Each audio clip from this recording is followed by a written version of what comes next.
या अगोदरच्या लेक्चरमध्ये आपण बघितलेलं आहे की मॉर्फोलॉजी, त्याचप्रमाणे त्याचे पोझिशन, सेंट्रोमियरचे पोझिशननुसार त्याचे पडलेले टाईप्स. आता त्याचे जे काही पोझिशननुसार पडलेले टाईप्स आहेत तर ते 4 प्रकारे आहेत: ॲक्रोसेंट्रिक, सबमेटासेंट्रिक, टिलोसेंट्रिक आणि टिलोसेंट्रिक. तर हे जे काही 4 टाईप्स पडलेले आहेत तर ते depends on the position of the centromere. तर आजच्या लेक्चरमध्ये आपण बघणार आहोत की स्ट्रक्चर ऑफ द क्रोमोझोमचं असलेलं स्ट्रक्चर. आता जे काही क्रोमोझोम स्ट्रक्चर आहे तर ते 7 पार्ट्समध्ये त्याचं डिवायडेशन झालेलं आहे. स्ट्रक्चर ऑफ क्रोमोझोम: टिलोमियर, त्यानंतर secondary constriction, satellite, secondary constriction, primary constriction. आता प्रायमरी कन्स्ट्रिक्शन म्हणजेच काय? सेंट्रोमियर. आता आपण ही झाली डायग्राम. एक्झाममध्ये क्वेश्चन विचारू शकतात की write down the structure and function of the chromosome. आता स्ट्रक्चरमध्ये तुम्हाला डायग्राम काढणं अपेक्षित आहे. डायग्रामला लेबल करणं पण महत्त्वाचं आहे आणि अगोदर डायग्राम काढून नंतर आपण त्याचे पार्ट्स एक्सप्लेन करू शकतो. आणि हा एकदम महत्त्वाचा क्वेश्चन आहे. 4 मार्क्ससाठी तुम्हाला क्रोमोझोमचं स्ट्रक्चर विचारू शकतात आणि 1 मार्क्स त्याचं फंक्शन किंवा अजून सब क्वेश्चन विचारू शकतात किंवा what is mean by chromosome, write down the structure of chromosome. परंतु हा एकदम महत्त्वाचा पार्ट्स आहे, त्याच्यामुळे सगळ्यांनी हा पॉईंट करणं एकदम अपेक्षित आहे की स्ट्रक्चर ऑफ द क्रोमोझोम. आता पहिला पार्ट्स आहे की सेंट्रोमियर. सेंट्रोमियर म्हणजे it is also called as the primary constriction. आपण डायग्राममध्ये बघितलं बघा एका ठिकाणी की प्रायमरी कन्स्ट्रिक्शन होतं. तर प्रायमरी कन्स्ट्रिक्शन म्हणजेच काय? तर सेंट्रोमियर. तर सेंट्रोमियर म्हणजे काय ते बघूयात आपण. The region of chromosome with spindle fibre are attach during metaphase is known as centromere or primary constriction. म्हणजे क्रोमोझोमचा असा रिजन की तो स्पिंडल फायबरला अटॅच असणार आहे, परंतु केव्हा? During the metaphase. म्हणजे क्रोमोझोमचा असा रिजन की तो स्पिंडल फायबरला अटॅच असणार आहे, परंतु केव्हा? तर ड्युरिंग द मेटाफेज. त्यालाच म्हणता येईल सेंट्रोमियर किंवा primary constriction. Next, the centromere consist of disc और कप लाईक स्ट्रक्चर. डायग्राममध्ये जर आपण बघितलं तर सेंट्रोमियरचा जो काही शेप आहे तर तो कसा आहे? डिस्क और cup like structure. The centromere is about 0.2 to 0.20 micron in length. म्हणजे काही सेंट्रोमियरची काही लेंथ आहे तर ती किती आहे? 0.2 to 0.25 मायक्रॉन इन लेंथ. आता हे जे काही सेंट्रोमियर आहे तर ते तीन झोनमध्ये किंवा 3 लेअरमध्येचं डिवायडेशन झालेलं आहे. म्हणजे it is made up of 3 zones: outer zones, middle zones and inner zone. म्हणजे प्रायमरी कन्स्ट्रिक्शन किंवा सेंट्रोमियर याचे 3 लेअर पडले आहेत: आउटर लेअर किंवा आउटर झोन, मिडल लेअर किंवा मिडल झोन आणि इनर लेअर किंवा इनर झोन. आता एक लक्षात आलं पाहिजे की सेंट्रोमियर म्हणजेच काय? Primary constriction. म्हणजेच क्रोमोझोमचा असा रिजन की तो स्पिंडल फायबरला अटॅच असलेला आहे, पण केव्हा? तर मेटाफेजमध्ये. त्यालाच म्हणता येईल प्रायमरी कन्स्ट्रिक्शन. त्यानंतर जो काही प्रायमरी कन्स्ट्रिक्शन किंवा सेंट्रोमियर आहे तर त्याचा काही शेप आहे तर तो कसा आहे? डिस्क और कप लाईक स्ट्रक्चर. त्याची लेंथ किती आहे? तर 0.2 to 0.25 मायक्रॉन इन लेंथ. त्यानंतर सेंट्रोमियरचे 3 लेअर किंवा 3 झोन बनलेले आहेत: outer zone, middle zone and inner zone.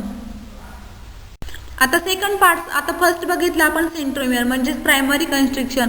आता सेकंड पार्ट्स आहे तर chromatids. Under light microscope the metaphase chromosome shows longitudinally symmetrical 2 thread like structure called as the chromatids. म्हणजे light microscope खाली आपण जर ऑब्झर्वेशन केलं तर जे काही मेटाफेज क्रोमोझोम आहे तर ते लॉंगिट्युडनली सिमेट्रिकल 2 थ्रेड लाईक स्ट्रक्चर म्हणजे 2 थ्रेड लाईक स्ट्रक्चर. म्हणजे जे काही क्रोमोझोमची काही मॉर्फोलॉजी आहे तर ती longitudinally symmetrical 2 thread like structure. तर त्या स्ट्रक्चरला म्हटलं जाईल क्रोमॅटिड्स. आता chromatids are form due to chromosome and DNA replication. म्हणजे काही क्रोमॅटिड्स आहे तर ते केव्हा कशामुळे फॉर्म होतील? तर क्रोमोझोमचं आणि DNA रिप्लिकेशन झाल्यामुळे क्रोमॅटिड्स हे फॉर्म होतील. म्हणजे जे काही क्रोमॅटिड्स आहे तर ते पूर्णपणे कशावर डिपेंड्स आहे? तर क्रोमोझोम अँड DNA रिप्लिकेशन. कारण की त्या दोन्ही प्रोसेसमुळेच क्रोमॅटिड्स नव्याने तयार होतात.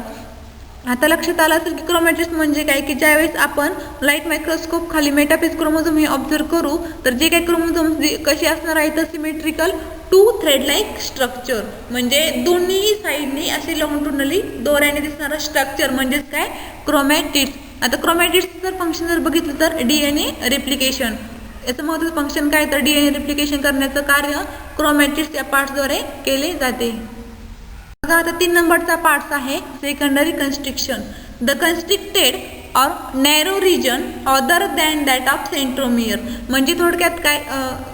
की जो काही प्रायमरी आता एक लक्षात आलं पाहिजे की सेंट्रोमियर म्हणजेच काय, प्रायमरी कन्स्ट्रिक्शन.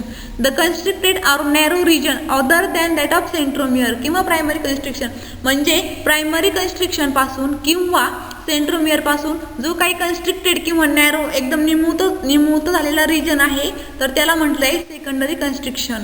त्यानंतर इट हॅज कॉन्स्टंट पोझिशन म्हणजे सेकंडरी कन्स्ट्रिक्शनची जी काही पोझिशन आहे तर ती कधीही न बदलणारी म्हणजेच कशी आहे तर constant position. A chromosome segment separated from main body of chromosome by secondary constriction called as a satellite. आता याच्यामध्ये बघा दोन कन्सेप्ट आहेत. पहिली कन्सेप्ट म्हणजे काय की सेंट्रोमियर किंवा प्रायमरी कन्स्ट्रिक्शन पासून जो नॅरो झालेला रिजन आहे किंवा निमूत झालेला रिजन आहे किंवा कन्स्ट्रिक्टेड झालेला रिजन आहे तर त्याला म्हणता येईल सेकंडरी कन्स्ट्रिक्शन.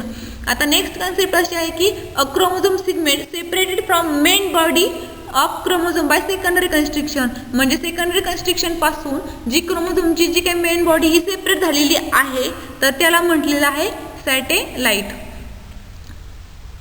सेकंडरी कन्स्ट्रिक्शन म्हणजे थोडक्यात काय की सेंट्रोमियर पासून कन्स्ट्रिक्टेड किंवा नॅरो रिजन त्याला म्हणताय सेकंडरी कन्स्ट्रिक्शन. त्यानंतर जी काही क्रोमोझोमची जी काही सेगमेंट आहे तर these are separated from main body of chromosome by secondary constriction म्हणजे क्रोमोझोमची जी काही सेगमेंट आहे तर ते सेकंडरी कन्स्ट्रिक्शन पासून त्याची बॉडी ही वेगळी झालेली आहे तर त्याला म्हटलं जाईल सॅटेलाइट. 4 नंबरचा पॉइंट आहे टिलोमियर.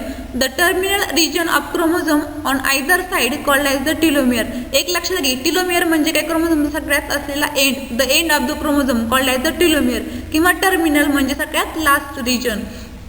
त्यानंतर they are not visible in the light or electron microscope म्हणजे लाईट मायक्रोस्कोप खाली किंवा इलेक्ट्रॉन मायक्रोस्कोप खाली जो काय क्रोमोझोमचा टिलोमियर हा पार्ट्स आहे तर तो विजिबल होत नाही म्हणजे डोळ्याने स्पष्ट दिसत नाही. The chromosomal ends called as a telomere म्हणजे क्रोमोझोमचा जिथे एंड होईल तर त्या पार्टचं म्हणणं आहे telomere. The telomere of one chromosome cannot unite the telomere of another chromosome म्हणजे डायग्राममध्ये तुम्हाला लक्षात आलं असेल की दोन्ही बाजूनी टिलोमियर आहे म्हणजे एका क्रोमोझोममधला टिलोमियर हा दुसऱ्या क्रोमोझोममध्ये टिलोमियरशी कधीही युनाइट होऊ शकत नाही म्हणजे कधीही एकत्र येऊ शकत नाही. Means the telomere of one chromosome cannot unite the telomere of another chromosome म्हणजे इन शॉर्ट की टिलोमियर म्हणजे काय की क्रोमोझोमचा सगळ्यात एंड म्हणजे terminal region of the chromosome. त्यानंतर टिलोमियर हा लाईट किंवा इलेक्ट्रॉन मायक्रोस्कोप खाली ऑब्झर्व होत नाही. Okay. Structure of chromosome, telomere, त्यानंतर secondary constriction, satellite, secondary constriction, primary constriction. आता प्रायमरी कन्स्ट्रिक्शन म्हणजेच काय सेंट्रोमियर. आता आपण हे झाली डायग्राम. एक्झाममध्ये क्वेश्चन विचारू शकतात की write down the structure and function of the chromosome. आता स्ट्रक्चरमध्ये तुम्हाला डायग्राम काढणं अपेक्षित आहे. डायग्रामला लेबल करणं पण महत्त्वाचं आहे आणि अगोदर डायग्राम काढून नंतर आपण त्याचे पार्ट्स एक्सप्लेन करू शकतो. आणि हा एकदम महत्त्वाचा क्वेश्चन आहे.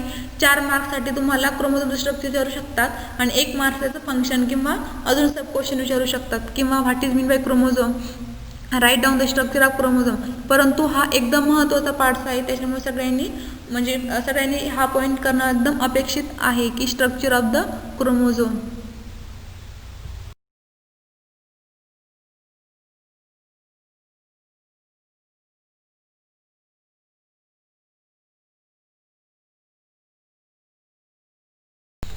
सिक्स नंबरचा पार्ट्स आहे chromonema. Under light microscope thread like coil structure are found in chromosome and chromatids called as the chromonema. बघा ज्यावेळेस आपण लाईट मायक्रोस्कोप खाली ऑब्झर्वेशन करू तर थ्रेड लाईक आहे परंतु जे काही थ्रेड लाईक स्ट्रक्चर आहे तर ते काय झालेलं आहे कॉईल झालेलं आहे क्रोमोझोममध्ये त्याचप्रमाणे क्रोमॅटिड्समध्ये. कारण की थ्रेड लाईक म्हटलं तर फक्त काही त्या पार्ट्सला म्हणलं क्रोमॅटिड्स परंतु थ्रेड लाईक असून सुद्धा जे काही स्ट्रक्चर आहे तर ते कसं झालेलं आहे म्हणजे कॉइल्ड म्हणजे एकदम असं फोल्ड झालेलं आहे क्रोमोझोममध्ये पण आणि क्रोमॅटिड्समध्ये पण. त्या पार्ट्सला म्हटलं येईल क्रोमोनेमा. म्हणजे क्रोमोनेमा म्हणजे काय की थ्रेड लाईक आहे परंतु ते काय झालेलं आहे कॉइल्ड झालेलं आहे क्रोमोझोममध्ये पण आणि क्रोमॅटिड्समध्ये पण. त्या पार्ट्सला म्हटलं येईल क्रोमोनेमा.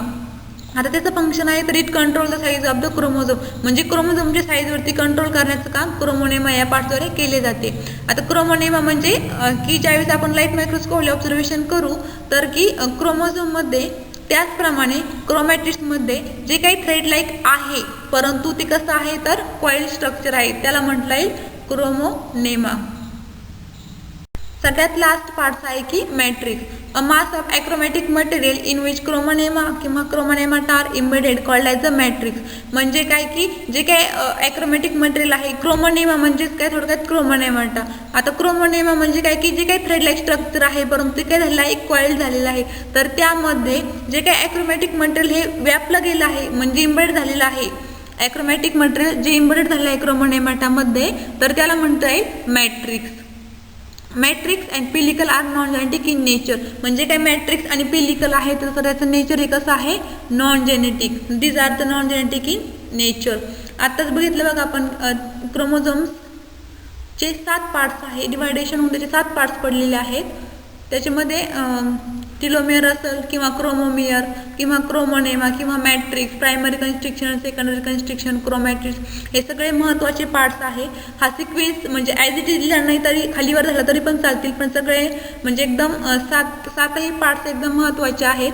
आता क्रोमोमियर म्हटलं तर काय की जे काही लिनियरली अरेंज आहे त्याचप्रमाणे बेड लाईक स्ट्रक्चर त्याला म्हटलं आहे क्रोमोमियर. त्यानंतर क्रोमोनेमा म्हणजे काही लाईट मायक्रोस्कोप खाली जर ऑब्झर्वेशन केलं आपण तर जे काही क्रोमोझोमची मॉर्फॉलॉजी ही थ्रेड लाईक आहे परंतु ती क्रोमोझोममध्ये त्याचप्रमाणे क्रोमॅटिड्समध्ये कॉइल झालेली आहे तर त्याला म्हटलं आहे क्रोमोनेमा. मॅट्रिक्स म्हणजे काय की जे काही ॲक्रोमॅटिक मटेरियल हे क्रोमोनेमाटामध्ये व्यापलं गेलेलं आहे तर त्याला म्हटलं जाईल मॅट्रिक्स. त्यानंतर मॅट्रिक्सचं जे काही जेनेटिक नेचर आहे तर ते पूर्णपणे नॉन जेनेटिक आहे. त्यानंतर टिलोमियर म्हणजे थोडक्यात काय की क्रोमोझोम सगळ्यात लास्ट एंड त्याला म्हटलं आहे टिलोमियर. आणि डायग्राम काढणं पण एकदम अपेक्षित आहे.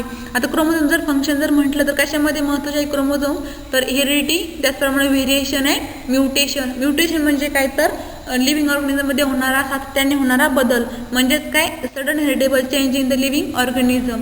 आता हे झालं स्ट्रक्चर, एकदम महत्त्वाचा पार्ट आहे स्ट्रक्चर ऑफ द क्रोमोझोम आणि त्याचे 7 पार्ट्स पडलेले आहेत. आपण सगळं व्यवस्थित करूयात. ओके.